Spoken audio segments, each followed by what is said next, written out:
வாய்ப்புக்கு நன்றி குறிப்பிடுகிறேன். நன்றி, வணக்கம், ஜெய் ஹிந்த், ஜெய் தெலுங்கு, ஜெய் தமிழ்நாடு. Thank you. आदरणीय सदस्य श्री प्रदीप पुरोहित जी. प्रदीप पुरोहित जी.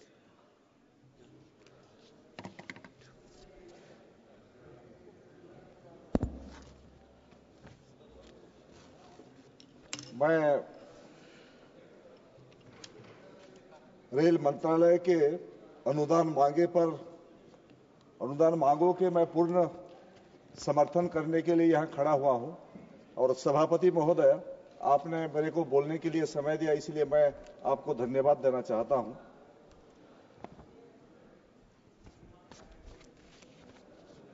नरेंद्र मोदी देश की यशस्वी प्रधानमंत्री और हमारा जो रेलवे विभाग के मंत्री है अश्विनी वैष्णव जी, हम तो धन्यवाद देना चाहता हूं कि हमारा उड़ीसा को रिप्रेजेंट करते हैं माननीय मंत्री अश्विनी वैष्णव जी, और इतने सही ढंग से रेलवे को चलाते हैं, रेलवे विभाग को. अभी जो चर्चा चल रहा है, जो प्रतिपक्ष के लोगों हैं सभी ने सराहना किए, उनको धन्यवाद देते हैं कि बोलते हैं कि सही ढंग से रेलवे के चलाते हैं, इसलिए हम उड़ीसा के लोग हम प्राउड है उनके लिए, उनको धन्यवाद देना चाहते हैं. नरेंद्र मोदी जी के नेतृत्व में विकसित भारत, देश को एक शक्तिशाली राष्ट्र निर्माण के लिए जो संकल्प उन्होंने किए हैं, सही में एक साधु, हमारा जो क्षेत्र है, मैं जिस क्षेत्र से आता हूं, एक गंधमार्दन पहाड़ी क्षेत्र है, एक गिरिजा बाबा एक संत वहां रहते हैं. उन्होंने सही कहा, हमको एक दिन बातचीत चल रहा था, उन्होंने हमको बताया कि देश के आज जो प्रधानमंत्री नरेंद्र मोदी जी है, नरेंद्र मोदी जी का पूर्व जो जन्म था वो महाराज छत्रपति शिवाजी थे, और उसका दूसरा जन्म ये अभी नरेंद्र मोदी है. इसलिए वही इस राष्ट्र को एक विकसित राष्ट्र, दुनिया में सबसे शक्तिशाली राष्ट्र निर्माण करने की भावना से काम कर रहे हैं. मैं धन्यवाद देना चाहता हूं मोदी जी को, जिस विजन पे काम कर रहे हैं, जिस लक्ष्य से काम कर रहे हैं देश के आगे बढ़ाने के लिए. और अश्विनी वैष्णव जी को मैं सबसे पहले धन्यवाद इसलिए देना चाहता हूं कि वो जो एक बार तय कर लेते हैं काम करने के लिए, जो संकल्प लेते हैं.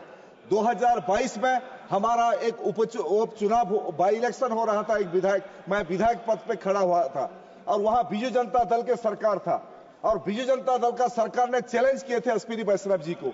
उन्होंने बोले कि अगर बरगढ़ से नुआपाड़ा एक रेलवे लाइन जो दसंदी के साथ डिमांड कर रहे थे, वो बोले कि आप कर सकते हैं क्या.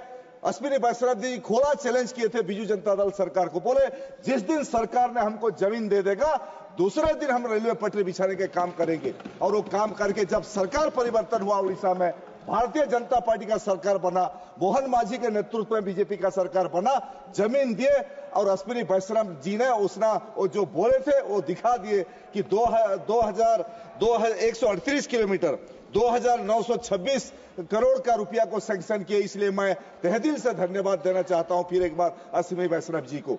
और मैं ज्यादा नहीं बोलते हुए 2-3 बात मैं रखना चाहता हूं. पहला बात यह है कि हमारा जो क्षेत्र है, हम उस क्षेत्र के जो कुछ काम है, जो मैं अश्विनी वैष्णव जी के साथ बातचीत भी किया हूं कि हमारा क्षेत्र, इसलिए मैं धन्यवाद फिर एक बार देना चाहता हूं. 59 रेलवे स्टेशन, अब्रू स्टेशन के काम चल रहे हैं हमारा उड़ीसा क्षेत्र में, और 100% इलेक्ट्रिफिकेशन कर चुके हैं. ट्रैक काफी ज्यादा ट्रैक, डबल ट्रैक बन चुका है.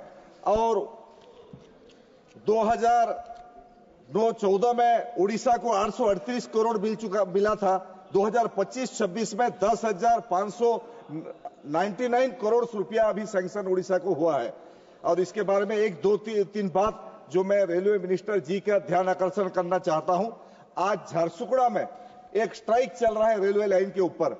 एक झारसुगुड़ा का जो एक रेलवे लाइन का ट्रैक था, उसको रेलवे डिपार्टमेंट लोगों ने ब्लॉक कर दिया है, जिसमें धारणा चल रहा है. मैं उनका दृष्टि आकर्षण करना चाहता हूं कि वहां जो लोगों का डिमांड है वो रास्ता को थोड़ा खोला जाए. बरगढ़, बलांगीर और सोनपुर 3 जिला से भुवनेश्वर, हमारा जो राजधानी है उड़ीसा का, एक मणिंग में एक रेलवे ट्रेन चलना चाहिए. ये भी हम लोग डिमांड कर रहे हैं. सुबह एक ट्रेन बरगढ़ से भुवनेश्वर को जाना चाहिए. दूसरा बात, कोरोना काल समय जो ब्रजराज नगर, बरगढ़, अताबीरा जिस स्टेशन में ट्रेन रुकते थे और बंद हो चुका है, थोड़ा कोशिश करेंगे वो सभी ट्रेन को फिर एक बार रुकने के लोगों का डिमांड है। बेलपहाड़ रेलवे स्टेशन में 3 साल पहले मोदी जी एक शिलान्यास किए थे फ्लाईओवर करने के लिए, अभी वो काम रुक गया है, उसको फिर तुरंत कैसे शुरू करेंगे, ये सारे विषय पर मैं चाहता हूं कि हमारा जो उड़ीसा का प्राउड है, हमारा गर्व है अश्विनी वैष्णव जी, वो काम थोड़ा देखेंगे, वो काम को आगे बढ़ाएंगे। धन्यवाद। धन्यवाद। Honourable member Shri